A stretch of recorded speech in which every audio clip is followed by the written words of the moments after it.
አብርሃም ሆስፒታል ገብቷል። እንዴት ገባ? ለምን ገባ? የሚለውን አሁን የምነግራችሁ ይሆናል። ቪዲዮን እስከ መጨረሻው ማየታችሁን እንዳትረሱ።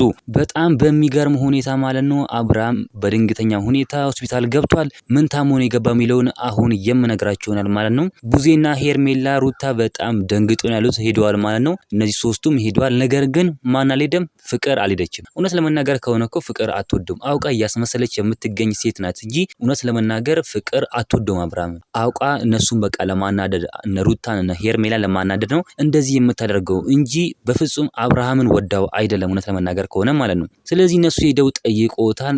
ሩታ ቡዜና ሄርሜላ ሄደው አብርሃምን ጠይቀውታል ነው። ዶክተሮችም ምን እንዳሉ?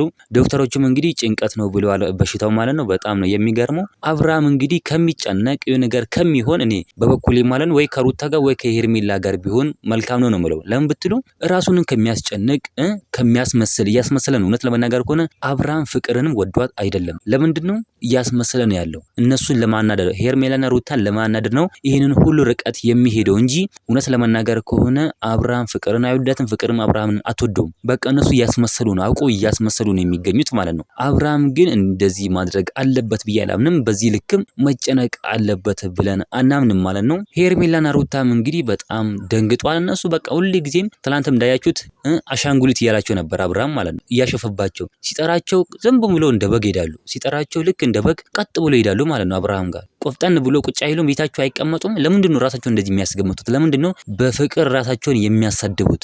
ራሳቸውን ማሰደብ የለባቸውም፣ ትክክልም አይደለም እንላለን። ራሳቸውን መጠበቅ አለባቸው። ሁለቱም ራሳቸውን ጠብቀው መሆን አለባቸው እንላለን። እናንተ ምን ትላላችሁ? ሀሳብ አስተያየታችሁን ኮሜንት ላይ ማስቀመጥ እንዳረሱ፣ ቪዲዮ ላይክ፣ ቻናሉ ሰብስክራይብ ማድረግ እንዳረሱ። በሌላ ቪዲዮ እስከምንገናኝ በያላችሁበት የዓለም ዳርቻ ሰላማችሁ ብዝት ይበልልኝ። ደህና ሁኑልኝ።